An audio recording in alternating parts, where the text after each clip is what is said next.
신비한 체험이 부활하시고 승천하신 예수 그리스도의 삶과 아무 관계가 없다면 그러한 체험은 다 내다버려야 하는 것입니다. 만약 여러분의 체험이 신앙생활하면서 어떤 신비한 체험과 영적인 체험이 여러분을 현실의 삶에서 벗어나게 한다면 그것은 잘못 가고 있는 것입니다. 위험한 신호일 수가 있습니다. 그러므로 하나님께서는 체험이 저와 여러분을 붙들기를 원치 아니하십니다. 주님만이 우리를 완전하게 붙드시기를 원하시는 것입니다. 그러므로 우리는 체험에 어떤 신비한 체험에 자유해야 하는 것입니다. 체험에 믿음을 두지 말고 오직 우리 예수 그리스도께 믿음을 두어야 하는 것입니다. 자, 한번 저를 따라서 한번 해보겠습니다. 예수 그리스도께 예수 그리스도께 믿음을 두자.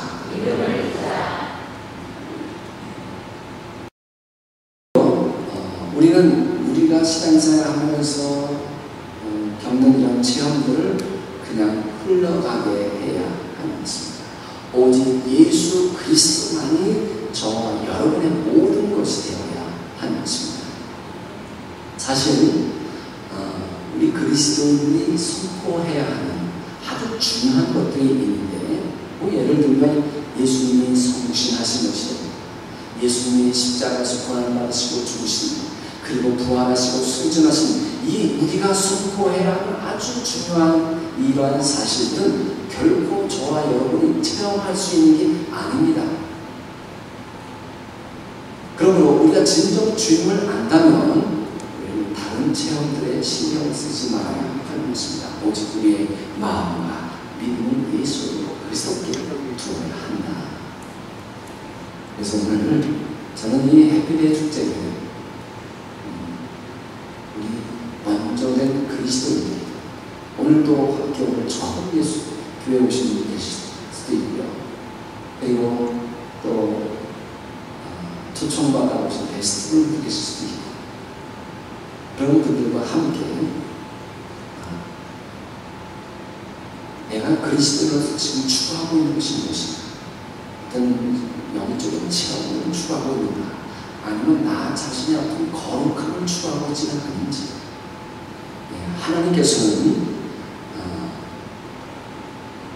우리의 체험으로 우리를 평가하지 않습니다. 내가 얼마나 어떤 기적적인 체험, 신비한 체험을 많이 했는가로 평가하지 아니하시고, 결국 하나님은 저와 여러분이 하나님과 얼마나 진실된 교제 시간을 가졌는가, 그것으로 저와 여러분을 평가할 줄로 믿습니다. 그래서 체험만으로는 충분하지 않음을 오늘 예수님께서 마태복음 7장에서 이렇게 말씀하고 있습니다. 나보다 주여 주여 하는 자마다 천국에 다 들어갈 것이 아니요 다만 하늘에 계신 내 아버지의 뜻대로 행하는 자가 들어가리라. 그날에 많은 사람이 나더러 이르되 주여 주여, 우리가 주의 이름으로 선지자 노릇하며 주의 이름으로 귀신을 쫓아내며 주의 이름으로 많은 권능을 행치 아니하였나이까 하리니. 그런데 주님께서 하신 말씀은 귀신도 쫓아내고 주의 이름으로 권능도 행하고 신비하고 기적적인 일을 많이 했지만 내가 너희를 도무지 알지 못하리. 불법을 행하는 자가 내게서 떠나라. 이렇게 말씀하시다. 이 말씀은 우리가 하는 어떤 기적적인 신비한 체험, 영적인 체험만으로 출발하지 않다는 것입니다. 나의 삶이 오직 예수 그리스도의 생명을 드러내고 표현하는 것이 아니라면 여러분 실패자가 될 수밖에 없는 것입니다. 우리의 모든 체험 다 사생아가 될 수밖에 없다. 그래서 우리가 신앙생활하면서 겪는 모든 체험들은 예수님을 닮는 모습으로 나타나야 하는 것입니다. 그러니까 우리 안에 계신 예수님의 생명이 우리 삶을 통해 표현되어야 되는데, 어떤 운둔하는 삶, 그저 산속으로 들어가고 광야로 들어가고 그런 운둔하는 삶을 통해서가 아니라 오늘 평범한 세상적인 삶, 우리가 세상 사람들과 그들과 섞여서 사는 삶을 통해서 드러나야 한다는 것입니다. 바로 주님 자신이 우리의 기준입니다. 주님은 그렇게 사셨어요.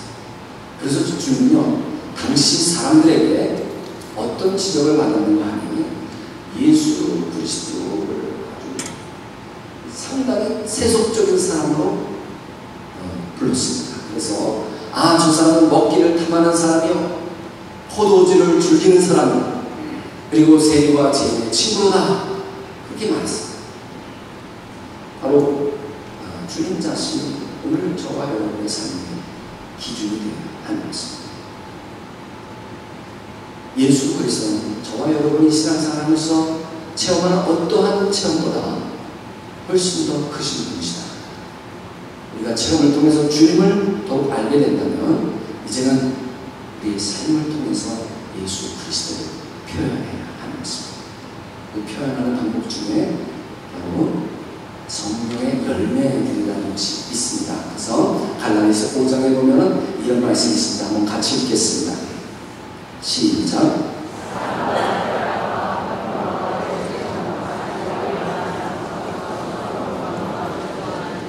네, 우리의 삶으로 세상 사람들과 섞여 살면서 표현된, 나도 모르게 무의식적으로 표현돼야 하는 것들이 있는데 그것이 바로 열매들이라는 겁니다.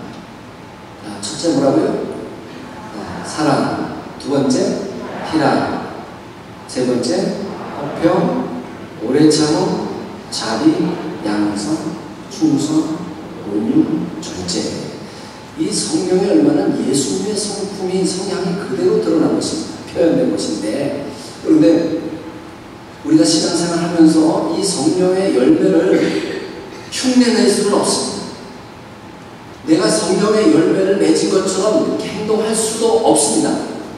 이 성령의 열매라고 하는 것은 저와 여러분이 살아가면서 무의식 중에 그저 나도 모르게 표현되는 것입니다. 내가 이것을 드러내야 되겠다, 뭐 나타나겠다, 나타나는 게 아니에요. 이 성령의 열매는 다른 사람이 내가 그런 열매가 있다는 것을 알지만 나는 잘 모를 수가 있어요. 계시록에 보면 이런 말씀이 있습니다.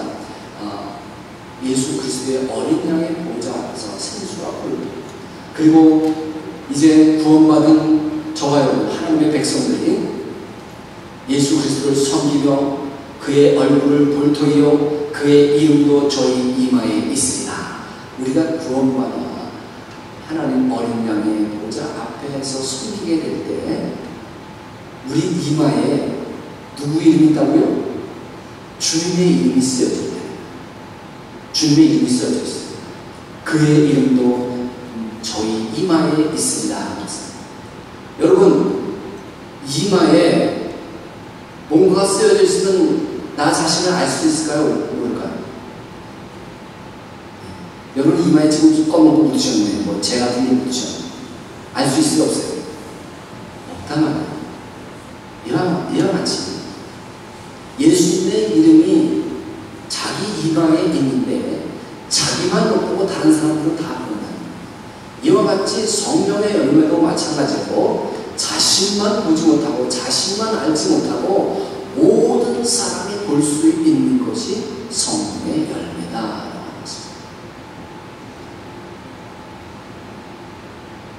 그러니까 오늘 저희 교회 새로 오신 오늘 해피데이 축제 새로 교회 처음 오신 교회 그동안 시험 들었다가 한번 교회 한번 가보자. 그래서 오신 분이 혹시 계십니까? 다른 사람들이 내가 성령의 열매가 있는지 없는지 나만 보고 다른 사람은 다 아니야. 그러니까 가자고도 아니야. 갈수록 전도하기가 힘든 것이 내 이마에 뭐가 써있는지 모르고. 우리는요 오늘 그 마태복음 7장의 말씀처럼 복음을 선포하고 하면서 귀신을 쫓아내고 능력을 행하는 그 사실만으로 그 사람을 영적인 사람으로 보는 경향이 있습니다. 어떤 신비한 체험, 기적 같은 체험을 했으면 저 사람은 상당히 신앙의 수준이 있는 사람이다, 영적인 사람으로 보는 그런 경향이 있습니다. 그런데 오늘 예수께서 뭐라 그래요? 내가 너희를 도무지 알지 못하는 불법을 행하는 자다. 불법을 행하는 자다. 우리 자신도 모르게 무의식적으로 성령의 열매가 나타나지 않으면 그에게 아무리 어떤 신비한 체험, 능력 있는 체험을 하고 드러낸다, 주심을 쫓아낸다 할지라도 이 불법을 행하는 자가 내게서 떠나라. 이렇게 말씀합니다. 오직 주님께서도 우리에게 대해서 야, 너는 내 사람이다, 그렇게 말씀하시는 분들이 누구냐? 우리의 삶에서 하나님 아버지를 그대로 잘 표현하는 사람, 그 사람을 주님은 내 사람이다, 그렇게 표현하시고 있어요. 자, 오늘 본문의 말씀을 돌아가서 너희가 우리의 편지라, 우리 마음에서 또 무사람이 알고 있는 바라, 너희는 우리로 말미암아 나타난 그리스도의 편지니. 여러분, 우리가 그리스도의 편지라고 하는 것입니다. 자, 그리스도의 편지라는 뜻이 무슨 뜻이냐? 예수 그리스도께서 동정녀 마리아에게 오신 것처럼, 그래서 성육신 하신 것처럼 그리스도의 편지라고 하는 의미는 이제 예수 그리스도께서 동정녀 마리아의 몸속에 들어서 성육신 하신 것처럼 우리 속에 다시 들어오셔서 재성육신, 다시 성육신 하셨다는 것을 의미합니다. 그게 그리스도의 편지라고 하는 뜻입니다. 그렇습니다. 우리가 예수 그리스도 십자가로 만나며 거룩해지고 또 우리의 그 신비한 체험, 영적 체험도 감사하고 능력도 감사한 일이지만 저와 여러분에게 있어서 가장 중요한 것은 바로 우리 안에 계신 예수 그리스도, 내 안에 계신 예수 그리스도가 가장 중요하다. 여러분, 말씀도 잘하고 말씀도 잘 전하고 그리고 또 사역도 잘하고 전문가 이상이지만 저와 여러분의 체험이 예수님을 분명하게 닮아가지 않도록 한다면 그 사람은 여전히 영적으로 무능한 사람, 아무 쓸모없는 사람이라는 것입니다. 그래서 내 삶은 오직 예수 그리스도의 편지인가? 예수님만을 표현하는 그런 편지인가? 내 삶에서 가장 큰 관심이 무엇인가? 내가 하나님을 가장 관심 있게 바라보고 있는가? 라는 것입니다. 나를 주도하는 다른 관심이 있다면 결코 그 사람은 예수 그리스도를 증거할 수가 없는 것입니다. 그러므로 영적인 삶이라고 하는 것은 어떤 종교적인 모임에서나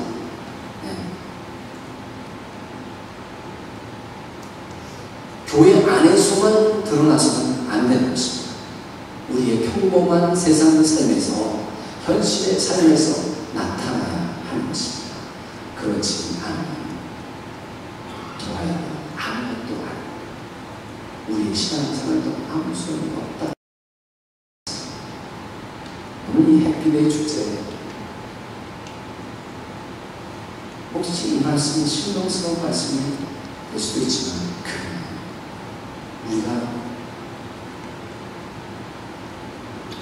주님을 알지 못하는 분들을 초청하는 이 자리에 먼저 우리 자신은 어떤 사람인가 하는 것을 돌아봐야 하는 것입니다. 주님에 의해서 쓰여진 편지가 되어야 하는 것입니다. 성경은 우리가 은혜로 구원받았다고 합니다. 은혜로 구원받았다고 하면서 은혜로운 삶을 살지 못한다면 성경은 그런 사람을 허용하지 않습니다. 그러나 예수 그리스도의 십자가에 구속하신 우리의 현실의 삶과 저와 여러분의 신앙 고백을 일치하게 만드는 능력이 있는 것입니다. 어떻게 가능하게 하시냐? 주님께서 우리에게 새로운 성향을 주셔서 그리고 성령도 우리 안에 주심으로 말미암아 우리를 새롭게 창조하셔서 성령으로 우리를 인도하시고 그 중요한 말씀을 우리에게 적용하게 하심으로 이제 우리는 주님의 말씀대로 살아갈 수 있는 능력이 우리에게 주어졌다 사실입니다. 그러므로 우리 현실의 삶과 이제는 저와 여러분이 고백한 그 고백을 일치할 수 있는 능력이 있게 되는 것입니다. 그래서 주님 할 수 있거든요. 무슨 말이에요? 믿는 자들이 능치 못하면 없느니라 말씀입니다. 사도 바울도 내게 능력 주시는 자 안에서 내가 모든 것을 할 수 있다. 왜? 주님의 십자가 구속으로 가능해진 것입니다. 우리가 오늘 이 특별한 날에 주님은 우리를 결코 내가 체험한 어떤 신비한 영적인 체험으로 우리를 평가하지 않고 내가 얼마나 하나님과 진실한 교제를 나누었는가 그것으로 평가한다는 사실 잊지 말아야 하는 것입니다. 그리고 여러분이 어떠한 체험을 하셨든지 간에 그 체험은 예수 그리스도를 닮는 모습으로 나타나야 하는 것이고 우리 세상적인 삶에서 표현되어야 하는 것입니다. 내 삶은 오직 예수 그리스도만 표현하는 편지인지 나의 가장 큰 관심이 무엇인지 오늘 이 해피데이 축제에